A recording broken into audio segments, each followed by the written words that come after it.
And in 3, 2, 1. Folks, we have achieved podcasting. Good morning, everybody, and welcome to our very first episode. I'm very excited to be here. I have been planning this for months and grateful to everyone joining me on this journey, everyone who has supported me so far. And I guess we may as well get started. So I thought we'd just sort of get our toes wet today. Not get into anything too heavy, but just kind of get ourselves settled and explain what exactly we're doing here, since this is the very first episode of a brand new podcast. Jumping right in with the basics, Highbrow Honey is going to be a bi-weekly release. So starting this Sunday, the 17th, with this here episode drop, you can expect a new one every other Sunday. We're gonna be making our way on this podcast through today's ever-expanding visual culture by focusing on key moments in the art historical subject. The weird, the infamous, the hilarious, and even the confusing. We're going to be breaking down the visual past to understand its connections to the present. And this is essentially my attempt to bring you all the quote-unquote highbrow knowledge that I can in episodes of about 30 minutes. A couple other things of note is that I am a planner, but I am also flexible. So there's going to be evolutions and developments on this podcast, to come as we grow through the end of the year here, and hopefully far beyond. And because we are art historians here, we are proper, we cite our sources, so you can check the weekly show notes for the complete source lists per topic, aka per episode. With all of that technical stuff out of the way, I thought it'd be important to introduce myself quickly, cover my credentials, and why I am hosting this podcast, /producing, /creating, /social media marketing. So if anything seems a little bit rushed, it's because I'm trying to do it all. Please give me some grace. I recently earned my master's in art history, specializing in contemporary arts from Arizona State University just this May. My thesis is available to find under the title Painful Pleasure, New Hysteria as a Feminist Strategy of Contemporary Figural Artworks. And in that 50 pages, I attempted essentially to make comparisons of the approaches of Juno Calypso, Christina Corrals, and Lisa Yuskavage to contemporary artistic feminist theories and dilemmas, and paid a special attention to overlaps in their subconsciously influenced practices and their reinterpretations of feminine performances and reactions of women characters to the expectations of said performances. I additionally have Bachelor's of Arts in both art history as well as arts management, aka business, but for arts-based ones, from Miami University as of May 2016. And most importantly, the primary goal of this podcast. I really want to try to inspire as much as I can the same love of learning, especially about art history, in my listeners here, that my professors and mentors over the years have inspired in me to make art history accessible, fun, and popular. Now, the reason that is so important to me is not like, haha funny, but more irony of life funny, because if you had asked me even 10 years ago if I ever saw myself working in any sort of creative field, I would have probably laughed in your face.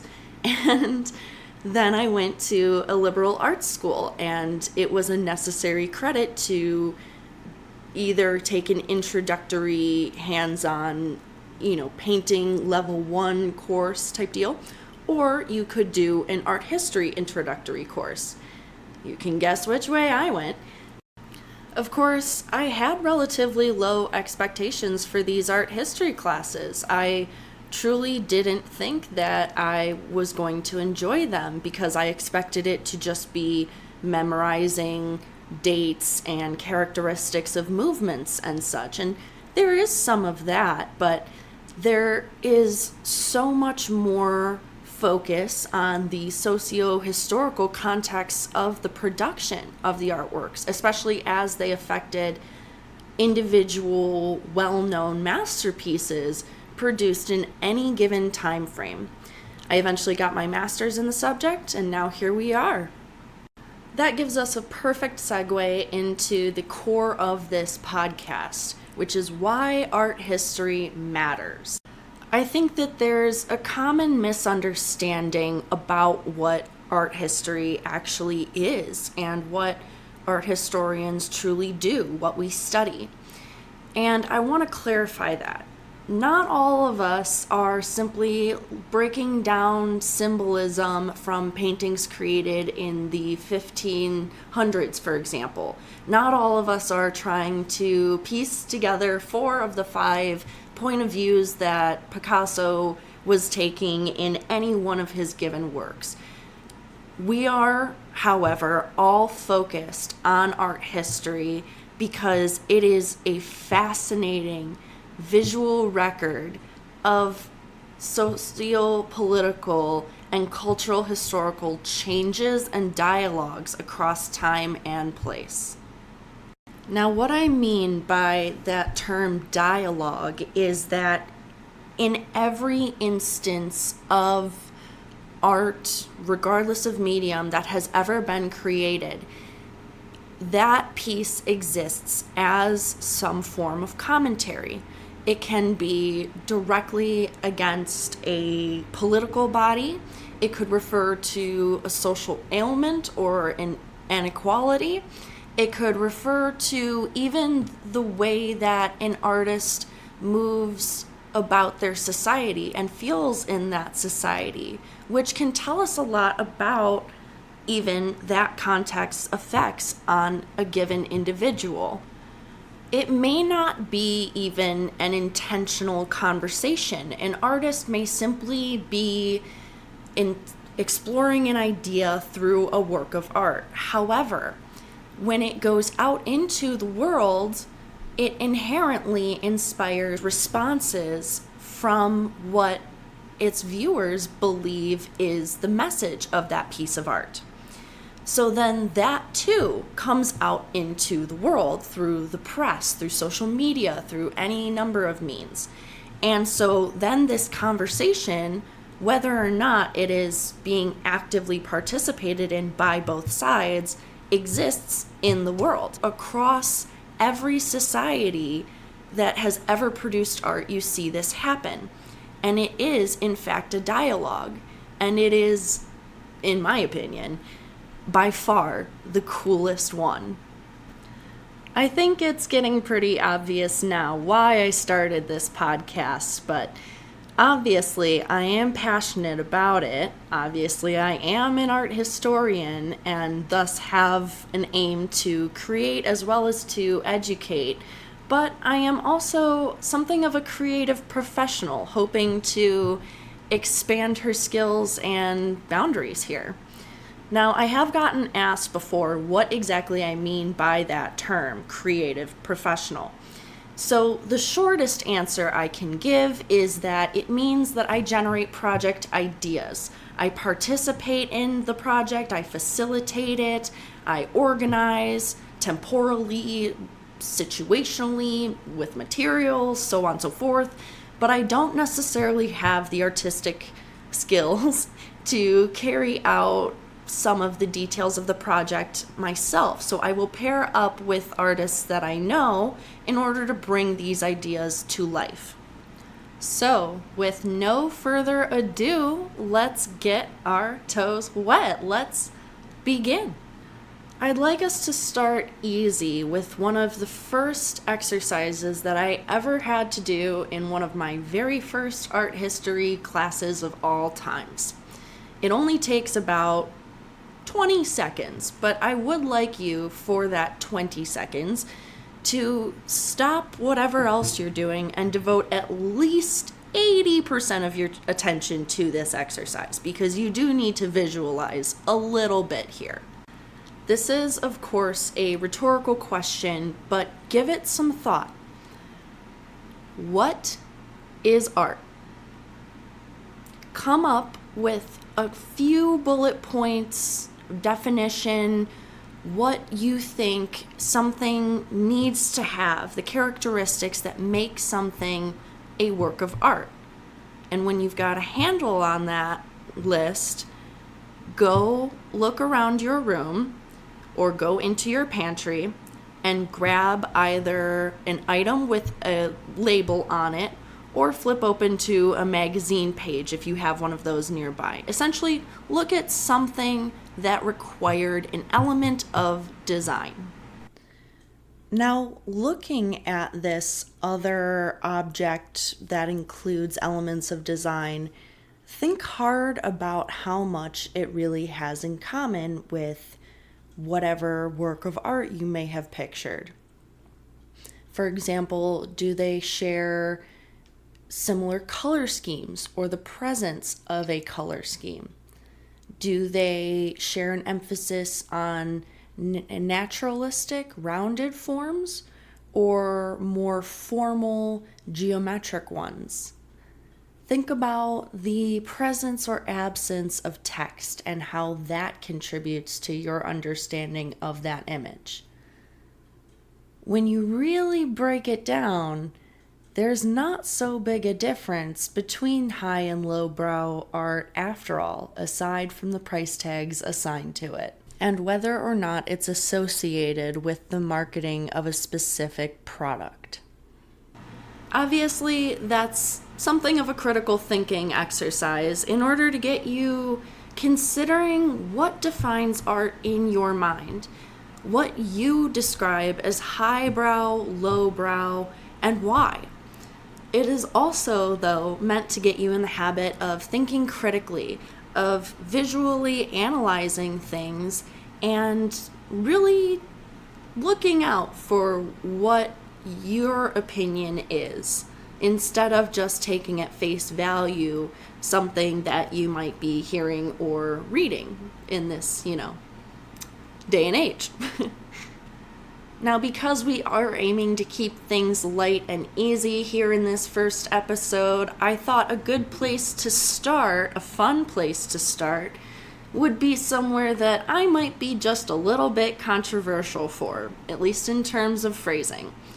We're gonna debunk the movements. I want to start here because I think that in a lot of ways, people assume that art history just is the movements, and that it's all about memorizing those specific things. However, the movements more so provide a sort of chapter outline to this very, very disorganized and overlapping record. So bear with us as we talk a little bit more about why they are flawed and why they are useful. The first and most important thing to know is that the dates associated with any movement are not actually concrete. They're more like an outline of when that style, aka a group of defined, unique characteristics, was popular, was omnipresent across mediums. By that same token, these are not hard definitions. The characteristics associated with a movement might not describe every single artwork, but they do describe repeated or concentrated and distinguishable characteristics seen across mediums within a specific period of time. Despite their kind of inaccuracy, they are good means of pointing to a specific time frame within the art historical record just for quick reference. One example of an instance where this general reference comes in handy is the case of Gothic architecture, which was reigning from about 1150-ish to as long as 1450-ish, depending on exactly what region you're talking about. Now, Gothic architecture was made possible by advances in structural engineering at the time, including the development of rib systems and of pointed rather than rounded arches, which better allowed architects of the day to create some necessary shape changes, but also allowed them the opportunity to build bigger and on more complicated footprints. You'll recognize the rib systems in a Gothic church as narrow stretches of brick or block going upwards from the pillars all the way across the ceiling, typically in diagonal shapes, and which descend downwards into the interior space of the cathedral. Gothic is a very well-known style, but in case you're unfamiliar, some key tell points include flying buttresses, which look like uneven arches attaching shorter pillars to the tall central part of the building, an emphasis on rich decorations, rose windows, and some famous examples for reference include the Chartres Cathedral in France and the Wells Cathedral in England. Of course, there is an exception to every rule, and in the case of hard dates, that would be the style of Rococo, which existed from 1700 to 1780, and that 1780 is a concrete date because it marked the beginning of the French Revolution. So thank you, France, for proving me wrong.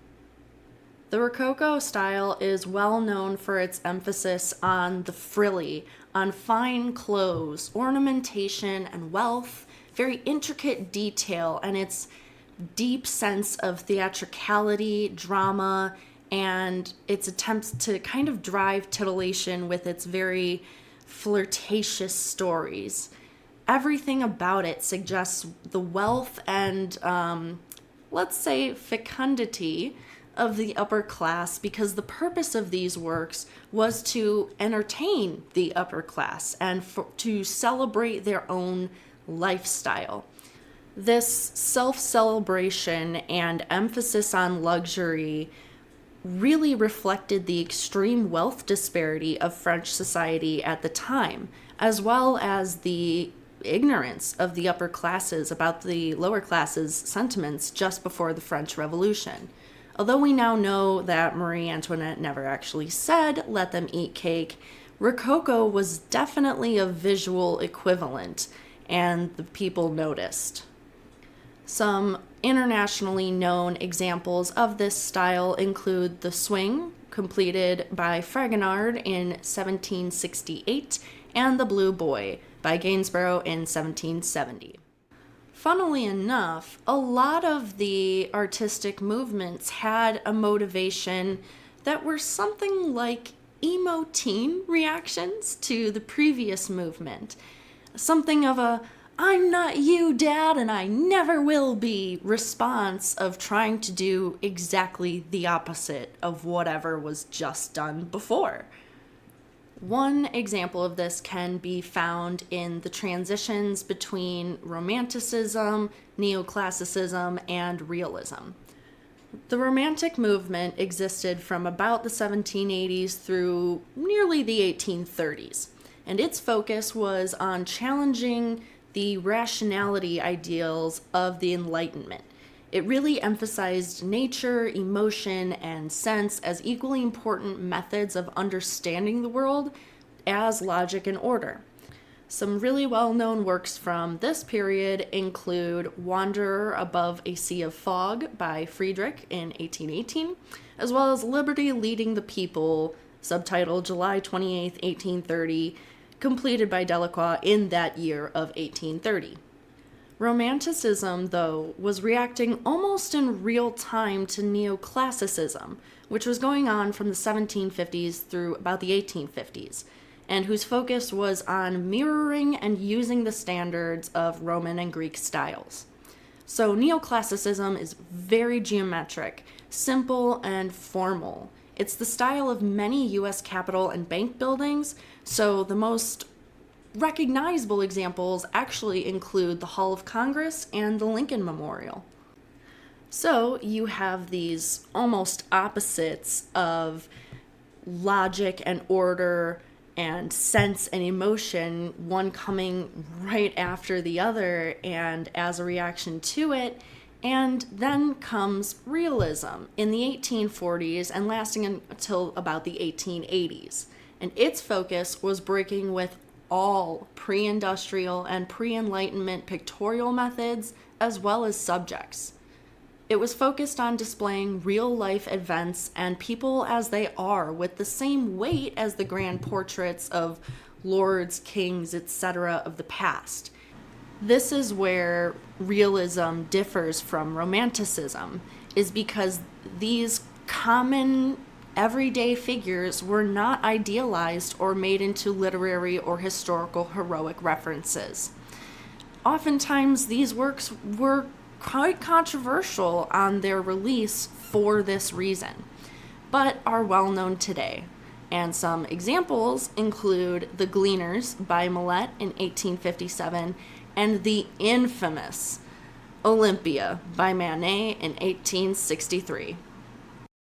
So, there are 3 things that you might not have known about the movements: that they are kind of fluid, kind of loosely defined, and definitely resemble each human advancement as driven by rebelliousness.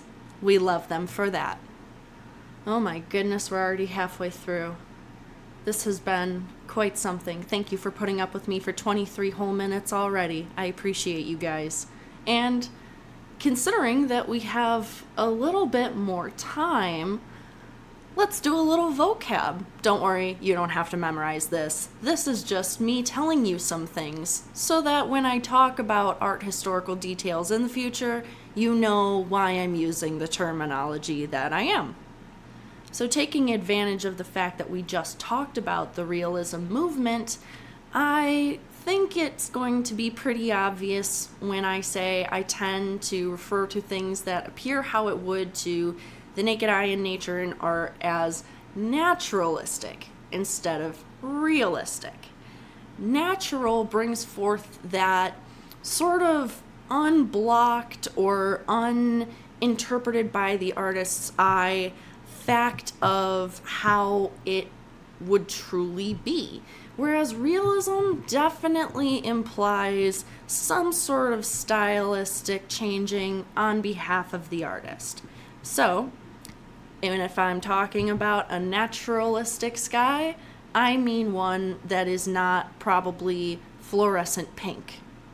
Another one we can talk through that's especially short and sweet because I think actually TikTok and some other visual social medias have been pretty good at providing and categorizing examples of both modern and contemporary styles.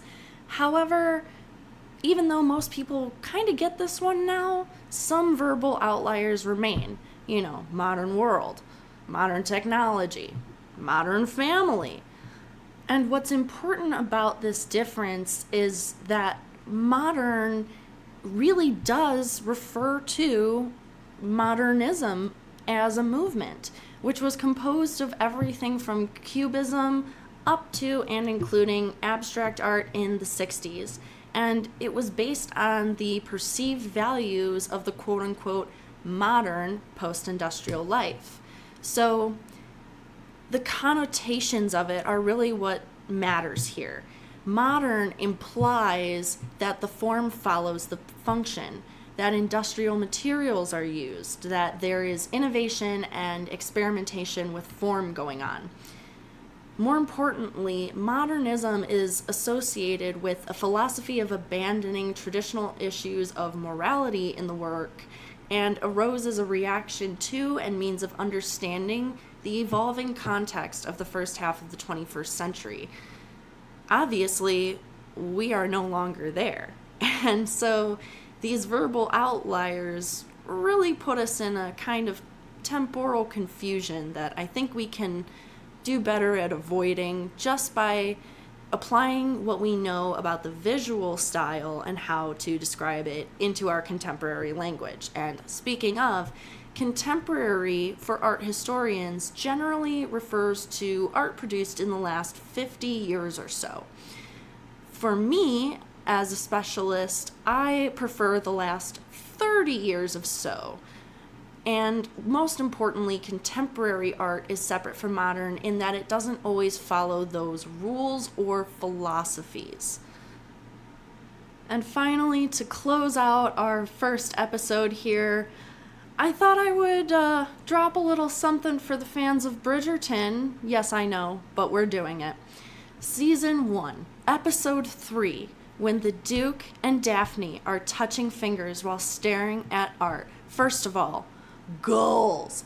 Oh my goodness. If a man were pulling such gentle, subtle, romantic moves on me in front of art, I mean, wow. Just wow. But we're not here for thirst traps, so I would like to redirect our attention to the scene just before that, where Benedict essentially embarrasses himself by talking smack to the artist of a painting, not knowing that that man was the artist, and mostly directing his commentary towards his good friend Lady Danbury. Now, at one point, they essentially say that the artwork is so bad that it should have been, quote-unquote, skied. And I really appreciate this scene being in the series because it actually does refer to something quite significant in the history of art. So let's break it down. We have to pay attention to the context that they are in, which is, of course, a salon-style presentation, meaning that every inch of the walls of the display hall are packed with artworks that have been selected by some sort of jury, often the National Arts Academy, for display, and they're hung this way in order to maximize the amount of paintings that they can possibly get up in this space. Salons were occurring really across Europe throughout the 19th century, but the most well-known did happen in France. So, of course, there's already step 1 of competition where you have to pass this jury board in order for your work to be hung on the walls at all. However, there was something of a step 2. Even though none of these works had individual information like the titles readily available, posted on the wall next to the work, for example, the works that were placed towards the top of these, 15, 20-foot walls were far less likely to be seen than ones placed at eye level. And, of course, the exhibition designers knew this. So, works that were considered to be bad, controversial, boring, etc., were sent up there to the top of these walls in the salon as a sort of professional snub or dismissal from that jury board. The placement indicated a bad critical review from that hosting academy, and it was considered a big professional slap in the face to get skied because it meant that the jury thought you could have done better. It was like they were telling you your work was only okay. What was fascinating about this practice is that someone could go from being a jury darling one year to getting skied the next, or rejected outright. And some famous artists did have this happen to them.